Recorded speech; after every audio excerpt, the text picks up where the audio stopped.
this is obviously going to be relevant on different levels of what kind of a firm you are, what level of growth you are on, and I think we have three of the right people from different industries. Two of them not exactly from the different industries, so Sophie and Rajesh are from the real estate industry. We'll also get to hear from Vasu itself, from on a more FMCG point of view, from NTUC side. With this, we get started with the first question, and my first question is actually for Sophie. So the question is, so Cove, for those of you who don't know, is revolutionizing the room rental space across Southeast Asia. It's one of the fastest growing startups across the region with presence in Singapore, Indonesia, and a few other countries in Southeast Asia as well. With that in mind, I want to understand how you planning to leverage technology, and it would be great if you can shed a little light on the role of the tech stack you have at Cove and how it has evolved to what it is coming today. So maybe if you can talk a bit around that. Sure. So me and my co-founders, we started Cove back in 2018, so we're still a very young company, just 3.5 years old. And the three of us, we didn't come from the legacy real estate industry, which I think makes us kind of naive enough to take on the challenge of disrupting the space. And I guess our ambition from the beginning was really about how we can leverage technology to bring what is typically quite an old-fashioned industry into the 21st century. So if you think about, I'm sure many of you in this room have rented properties, and you'll attest to the fact that the experience is still pretty analog. It still involves often paper contracts, dealing with agents, going around lots of properties. And me and my co-founders kind of came from backgrounds building consumer and tech-led businesses, and we thought, well, can we bring this approach to the home rental space and make it a really seamless experience for renters? And I think we'd all agree that kind of tech is synonymous with a smooth customer experience, right? Really, it's through technology that we deliver efficient and frictionless interactions with our customers. So from the very beginning, we've been very focused on, I suppose, kind of breaking down the customer journey when it comes to home rentals and thinking about at each stage of the process, how do we bring in different technology tools, most of which exist already, but just bring them into the ecosystem and make that experience seamless. And to be honest, a lot of the time it's not necessarily like the really sexy, like hyped up technology that makes a difference when you're disrupting a legacy industry. You know, it's even simple things like how do you involve digital contracts as opposed to paper contracts. It's how do you, for example, build a front-end website that makes search and discovery very seamless through technologies that already exist, things like VR tools, etc. And I guess my fellow panelists from 99.co probably has some similar things to share on that. But yeah, I think our approach was kind of breaking down the customer journey and thinking about at each point what tools can we leverage to really make the experience frictionless. And I think the outcome has been that typically in the past when we rented a home through kind of like the legacy home rental experience, it could take weeks, probably best case, to go from finding a place to kind of booking it, to doing the contracts, moving in, and we're able to do that in as quick as 24 hours now. So from someone actually seeing a property they like to being moved into a fully furnished apartment, we can have that whole thing done in 24 hours. That's actually pretty quick. I think most of us used to hate the broker experience, right? Go through paperwork, and most of the people actually hate that. So that's an interesting insight. And the first thing you talked about, say, digital contracts, and the other part is obviously how easy the user experience and how fast it is.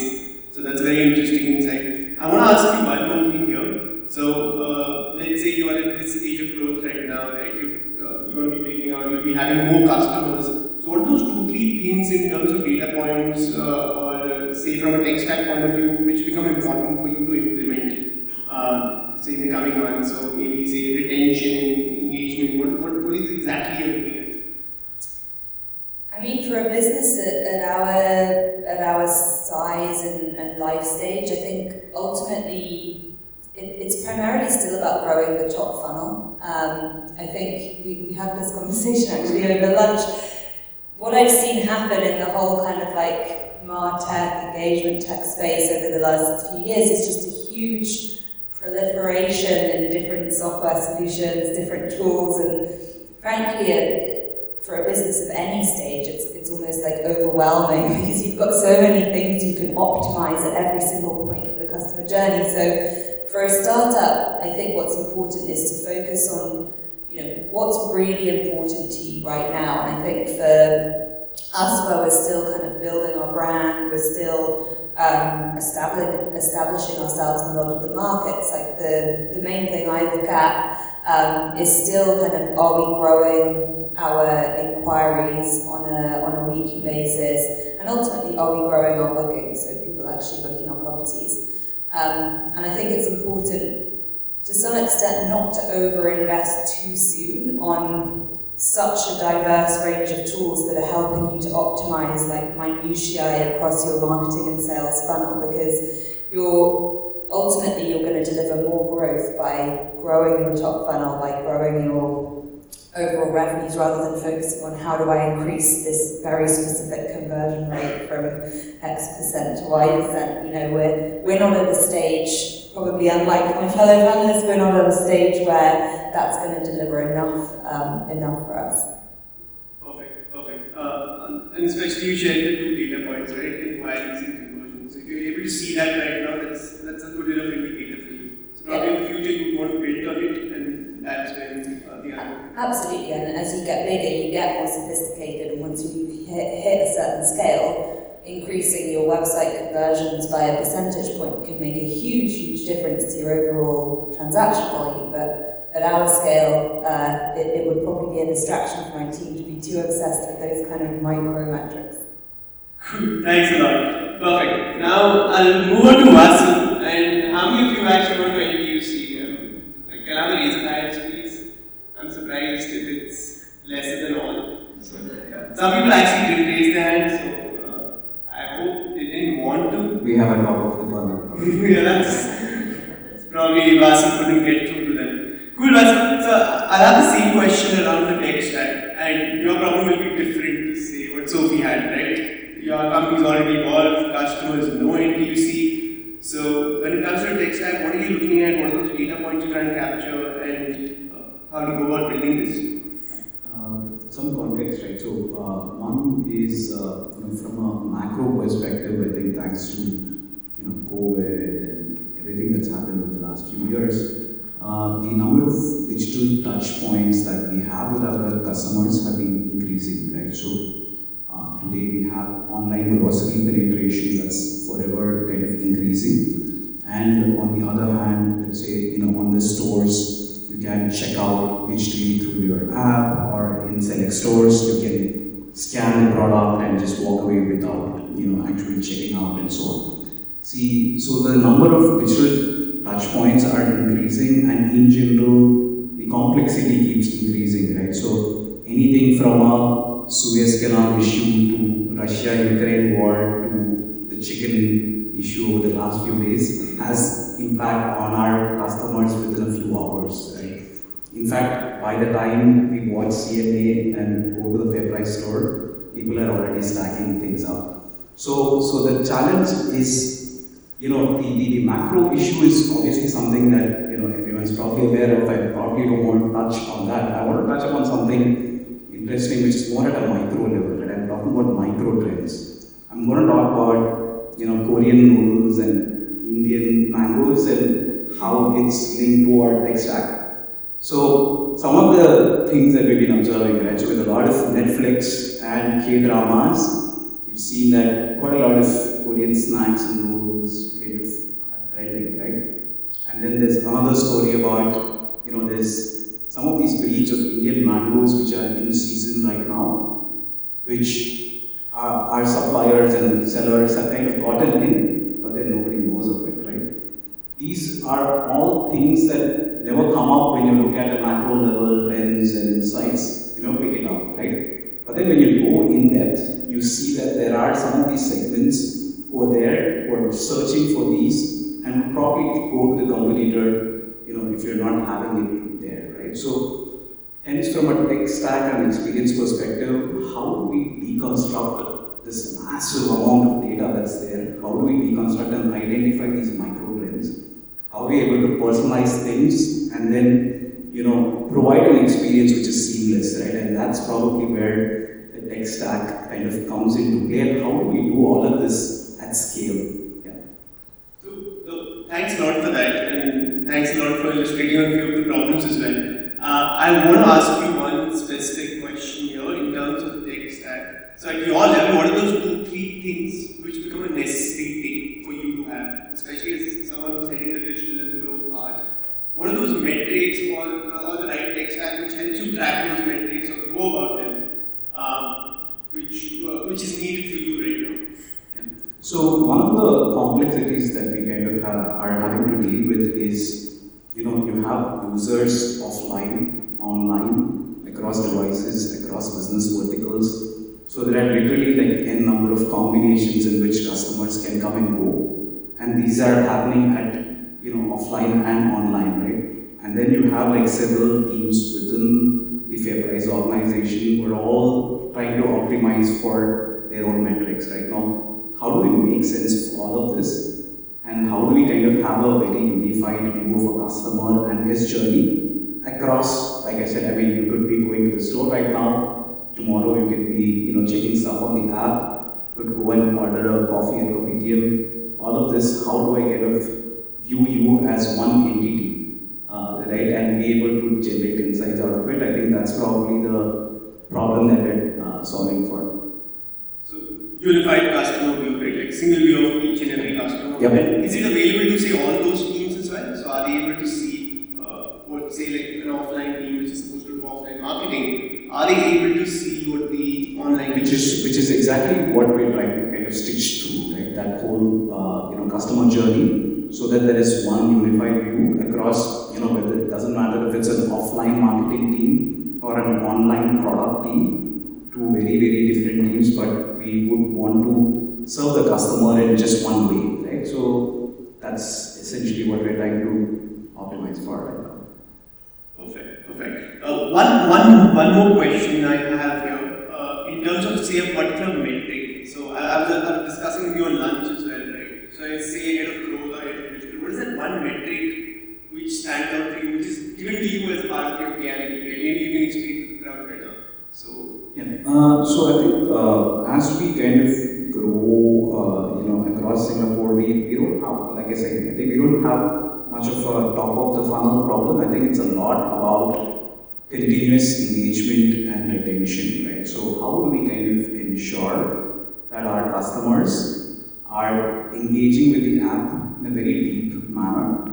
And now that we are also having multiple business verticals and offerings, are they also experiencing these, right? So hence engagement and retention are like, one among the key priorities for us. And so the current retention as well is, say, how much of a problem is, say, people who drop off? Like how much do you fuss over it? So people who probably are not coming back on the app, how do you go about it? Because we've seen marketing teams trying all kinds of things, right, to retain customers. People who have dropped off, people who are not coming back. So how do you actually go about it? If you can highlight a few things.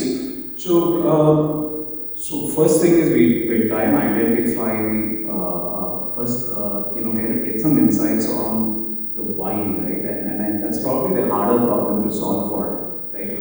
Understanding the why, because the what is out there. You have tools and platforms to kind of solve for it. So the real hard problem is why, and the other problem is also to be able to identify them. And a lot of these drop-offs kind of happen even before they kind of log in, right? So again, how do we identify and stitch them back later whenever they kind of again log in and so on? So identifying the why is probably the tougher problem. And once you are able to do that, then I think the actionables that come out of it is a lot simpler. Thanks a lot for that. That's actually a very interesting insight of why, and I think that's one of the problems everyone's trying to solve, right? That's the first step to going after how do you get the customer back is to understand why they dropped off at the first point.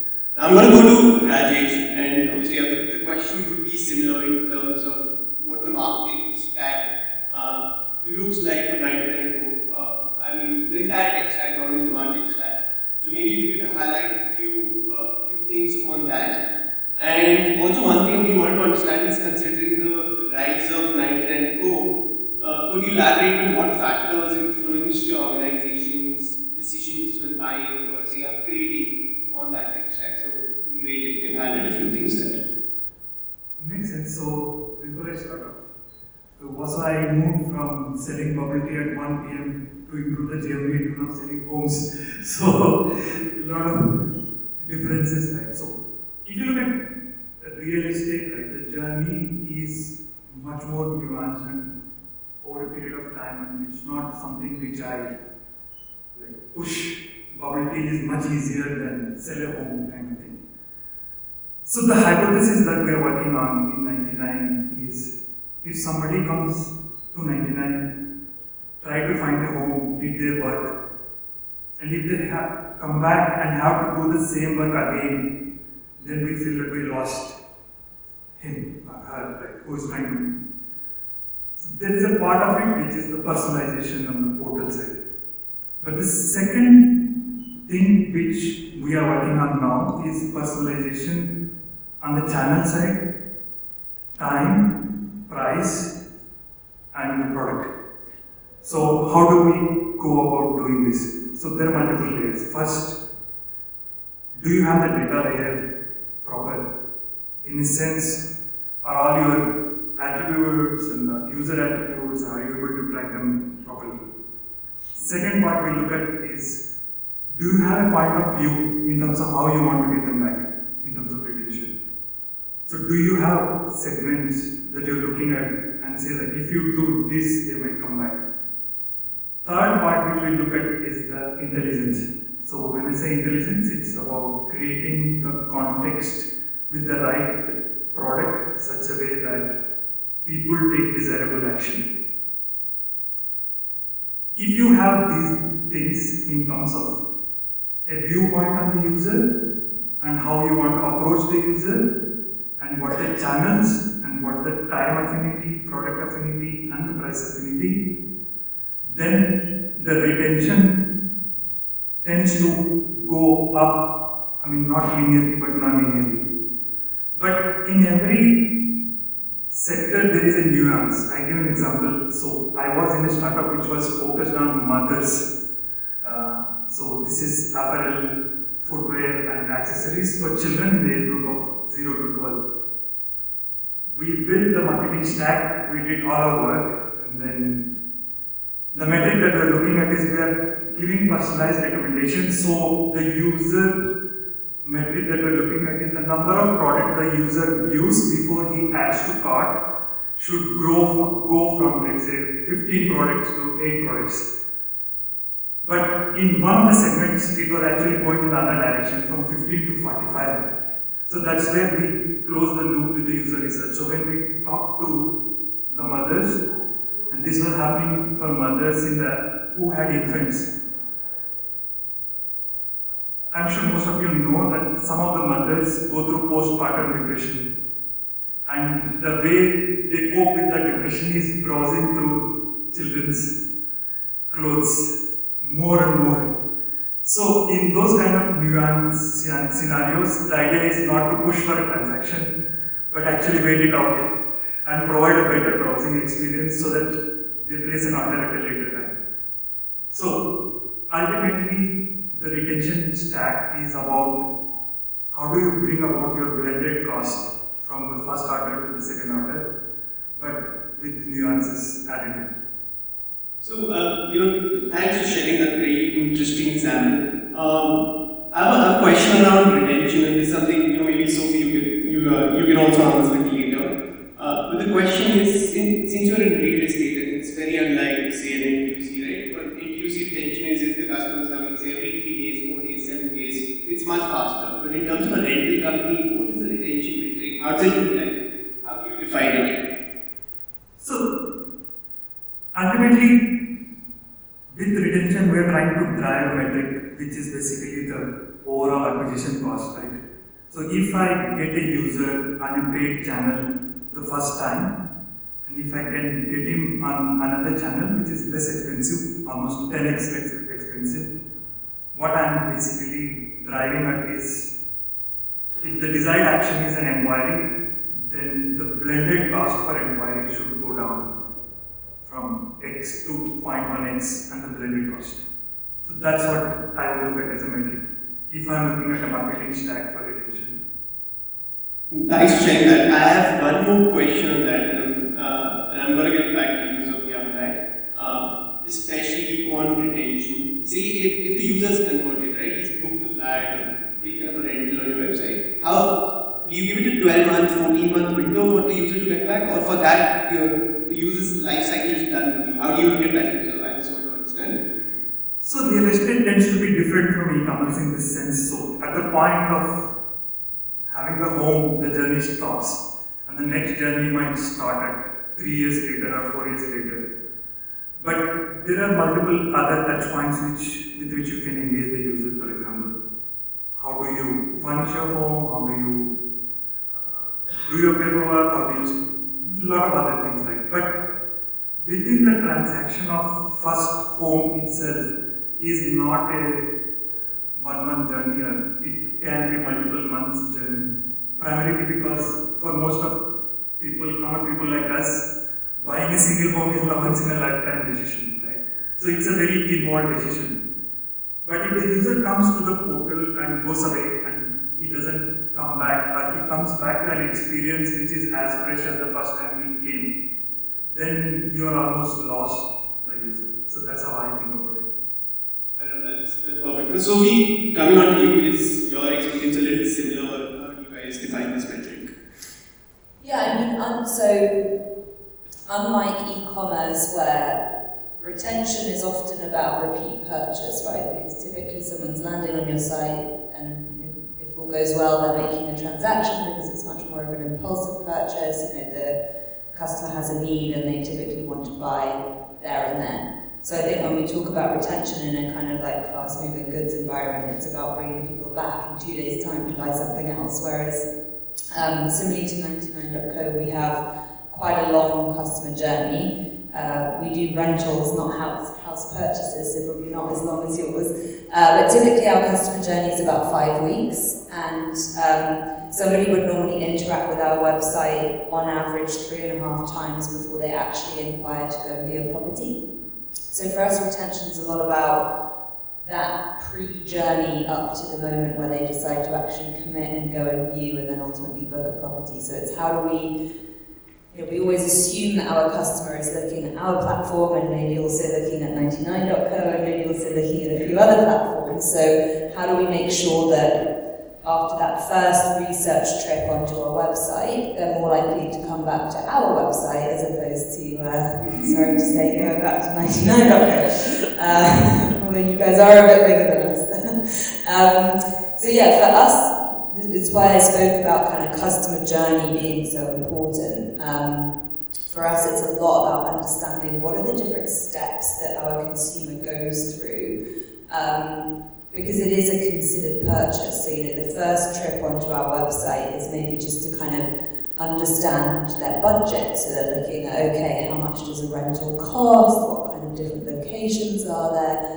The second time it might be because they saw something they liked the other day but didn't have time to really get into detail on it. So they want to spend a bit more time. Maybe they want to show the photos to their mum or their partner to get their opinion. So it's really, I really like the point that you made about using consumer research because I'm a marketer by background, not a tech person. And I think with all the different kind of options you have to build your tech stack these days, it can be tempting to kind of just pick the shiny new toy and put it into your tech stack because it has all these promises about what it can deliver for your tech funnel, but for your sales funnel. But I think, with all this choice, it's super important that you you start with what's your consumer need? What does that consumer journey look like? And then what are your business objectives? And I think if you start there, you can make smart choices about what tech to implement. I think if you are too driven by just what is the tech platform, you can often end up investing in a solution that either doesn't meet the need of your consumer or is not aligned to your business. So there's no point having like a really fancy CRM system that does really sophisticated or has the potential to do really sophisticated EDM campaigns if you don't have a team internally that can support that, right? That can create the content, that can analyze the data, that can set up the customization. So I think, and this is especially true in a startup, right, where we have quite limited resources. So I think my big learning is always to kind of start with the consumer, translate that into business objectives, and then select the right tech. Thanks for sharing that, and I think simply what as you correctly said, and I think indirectly Vasudevaraman Rajesh also shared on that, is basically right tech stack is it's all about use cases and business objectives. You don't need anything more than that. Which can be say 10 use cases, 20, you don't need so many features, you probably don't need validation platform with all those fancy initiatives. You need something basic which helps with your use cases and gets you the ROI you need. Cool. So my last question, and this is actually for all three of you today, is why don't you tell me how the marketing engagement stack has evolved, say over the years, from a point of view of a consumer brand, and maybe all of you can add any anecdote or key insight from what you've seen. So maybe you were talking about, right? I'll start with Vasu first, and then I'll turn to Sophie, and finally we'll end with Rajesh here. Yeah, I'll probably share one of the insights that or learnings that we've been discussing over lunch as well, right? And it's a counterpoint to what Sophie was mentioning, right? So I think from an evolution of the tech stack and tools perspective, I think I also agree that today we have a lot of tools and platforms that can do all of this, but inadvertently, I think what has happened is the cost of sending an email or a push notification has come down drastically, right? Which means practically you can just bombard anybody and everybody, right? And what do e-commerce platforms do? Blast it out to the entire user base, with some vouchers and offers and 6/6 and 7/7s and whatever, endlessly, right? So what's the use of a tech platform if all you're using is just burning money and not really leveraging the capabilities that are out there, right? It's a lot easier to just send you a full blast push notification, but it's probably a bit more tricky to say, Arijeet, I'm just making this up. Let's say last 2 weeks you've been with Fairprice, you shopped something, last 2 weeks you've not been shopping right now, and today's a Thursday, you seem to be like a beer lover, looking at your past transactions, today's a Thursday afternoon, it's hot, tomorrow you're already planning for a weekend, so right now let me send you an offer on beer, quickly tying up with the supplier and so on, right? Seems like a fairly easy use case as such, but to execute this, Rajesh should know that there are like 10 different systems that need to come together, right? Starting from CDP to our search trends and offline data, online data, engagement platform, analytics platforms. A lot of these things need to come together to kind of serve this one single use case, right? So hence I would say modern day tech stack becomes modern only the way you use it, right? The tech stacks are out there, but the way they use it makes it modern or obsolete. Thanks for that. And then I have a quick question on it. You talked about using that tech stack to the fullest capability, not just say blasting emails, push notifications. I have a lot of my customer success team here, say from MoEngage, and all the tech teams, tech companies have customer success teams. So I want to understand from your point of view, like, does the onboarding and the close work with the customer success team of a tech company also becomes important in learning that company? So like a lot of people say, call it humanizing tech. So do you think that also become important for you to? Yeah, it's a very relevant question, right? So typically what happens is, there is one person who's championing the cause of this tool or platform, but then end of the day, it's being used across teams, across your -1s and, the managers and so on and so forth, right? So that's one angle. The other is you do have these customer success folks who are out there on the other side who probably see things in terms of best practices and so on, right? So on both sides, I think one, internally, I think how do you kind of drive the ownership levels up so that, the why is answered and it's not just yet another shiny tool that you can put on your profile, right? So can we think or go deep is one. Second is, I think like you rightly mentioned, there are enough and more folks in this ecosystem who've seen that, done that, for us to be able to leverage, all the insights that are out there. For example, having this kind of a conversation or this kind of an event, I think everybody will go home with at least 5 or 10 insights that they can implement in a very different industry, right? So this is also crucial where we kind of learn from each other. And for us as buyers of these tools, also be able to push these tools, right? Otherwise, I see a lot of features which ultimately never get used because of all these reasons that I mentioned. Thanks. I think that's a counterpoint on, say, a platform with a lot of features. Features is how does the company also helps you utilize it. How does the tech firm ensure that you learn it and you get the ROI from that? I'm going to come to you quickly. So, from your understanding of, say, marketing automation, and I understand it from an FMCG point of view, you share really few good, interesting examples what can make an impact, not in terms of digital purely, but say in terms of marketing automation or say marketing engagement. How do you see it evolving? What are you doing currently? Few insights. Yeah, I think we're just seeing, as I mentioned before, a real proliferation in automation tools. But I think, you kind of asked for an anecdote before. So I think my main reflection when I think about the role of kind of tech in marketing is, you've got to make the tech work for you and not the other way around. And I think examples of where we've got it wrong is where we've forgotten to be consumer-led. We've forgotten that, ultimately our job is to serve our customer and to deliver for them what they need. I think a lot of marketing tech tools, and rightly so, they focus on efficiency, and I also care a lot about efficiency as a shareholder in my company, but it can't be at the expense of the customer experience. And so, when we first started the company, we were really obsessed with how do we replace property viewings with a fully digital experience. How do we, it's not efficient for us to have a sales team out in the field showing people properties. So let's just get rid of it. Let's use VR tools. Let's use all this tech.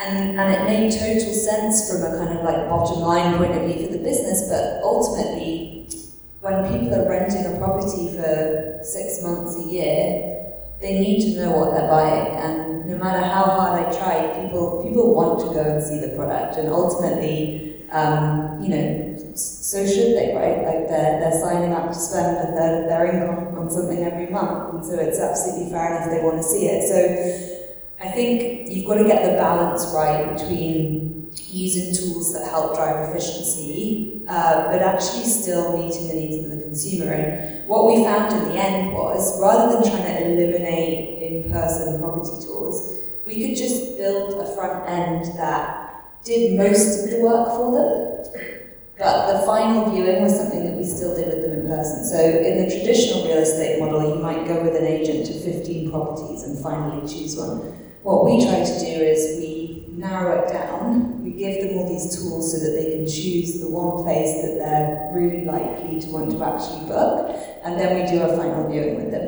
And our conversion rate at that viewing is very high because they've actually used all of our tech tools to make sure that the place is pretty much what they want. They just want to make sure that it's real, that it's not a scam or anything like that. So yeah, I think my big learning on the kind of marketing tech stack is start with what your consumer wants and needs before you kind of get too hell-bent on efficiency. I think another example is things like, chatbot technology, which promises a lot, but I'm yet to use a chatbot that I'm convinced does a better job than a real person in talking to me. So I think, I always want to try out these new tools, I always want to test them, but ultimately the consumer should still be our boss. Some of these insights are also very relevant to your sector, right? In terms of, say, how it's viewing and the feel and touch becomes a little important over there. Even in terms of chatbot, right? May not be the most relevant in terms of use cases. So thanks for sharing that. Finally, I'm coming to you. Maybe you can share a few examples, say, from how the marketing automation engagement, and you actually shared an example from your from the mother's website which you were working on. So maybe you can talk from that point of view how marketing automation or engagement has changed as a tech stack and how you see it in your current form. So the way we think about marketing stack is, as I said, we need to have a viewpoint about how we want to engage with the customers and how we want to bring them back and what is the experience that they should have. And the marketing stack, the tech stack is a tool towards that.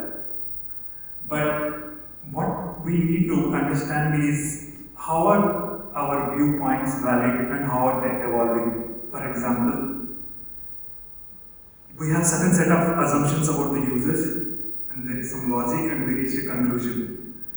So the scariest part is assuming that those assumptions stay the same. So how do we close the loop on the assumptions part? How do we keep on validating those assumptions using user research? For example, during COVID time, everybody thought 3D modeling of the house was like the coolest idea. But now, nobody wants to look at the 3D model because everybody wants to go out and see. Not because it's like tedious process, but now after COVID, it's an enjoyable process. So the marketing stack will not tell you why people are not looking at the 3D house, the user research does. So if the assumptions change, if we need to be sensitive to those assumption changes and make sure that the marketing stack can help us move in the direction very fast in terms of responsiveness. That's how I think about the evolution of the stack. So I think, again, you've shared an example from a consumer research point of view, right? These are not things which any digital platform will be able to capture. So that's interesting. I hope if there's any entrepreneur, you can probably start working on a consumer research SaaS platform which can help with these decisions and insights and making this easy for other marketers. Finally, I think another 5 minutes left, probably a little less, that's all been indicating me over there. So, any closing thoughts before we end the conversation today? Anything from your end, anything you want to share with the audience on what is right? Just one thing is, while we spoke about the consumer angle quite a bit, right? So, one of the things that these platforms can also be leveraged for is to drive culture, right? So, in a lot of cases where we've leveraged a tool, not because of its pure play capabilities, but it's also about how do we as an organization become a lot more data driven, how do we question, how do we go deep, how do we have the same set of language within the team, and how does marketing, product, analytics, all of them talk to each other. The tool actually facilitates these, right? So we end up driving culture as well. So sometimes it's not just about the consumer angle to it. This is the other angle which also, sometimes leverage these tools for. That's actually an interesting point. Anything from your end? I'd agree with that. I think one of the things we were discussing over lunch is also when you're implementing a new tool, I think often these tools do touch many parts of the organisation. So I think sometimes we underestimate, even if it's a marketing tool, you still need the support and buy-in of your tech team, of your business intelligence team, because again, what's the point in having all this data if you don't have people actually generating the insights from it? So I would agree that that there's definitely a benefit to kind of bringing the different teams together, but it's also a watch out for me as well to make sure that when you're embarking on the investment into these new tools and softwares, that you've got a complete organisation approach to rolling them out. That makes sense. The buy-in has to be complete, but people who integrate, the people who use, the people who get insights from it in the company itself. So last words from you, Rajesh. Maybe final thoughts. I think the marketing stack also depends on the maturity of the organization, whether it's in the product market fit stage or it's a scaling stage. So I think there is a point at which it becomes imperative to have a marketing stack, and there is a point at which it doesn't make sense. I think it depends on the stage that the organization is in. That totally makes sense. I think Sophie also highlighted a little bit on that, how it changed from a company's growth perspective as well. So I think with that, I would like to end the session, and I would like to thank our amazing speakers for today. So thank you for this amazing session, and I will pass on the mic to Saurabh. Before I do that, it would be great if we can have a loud round of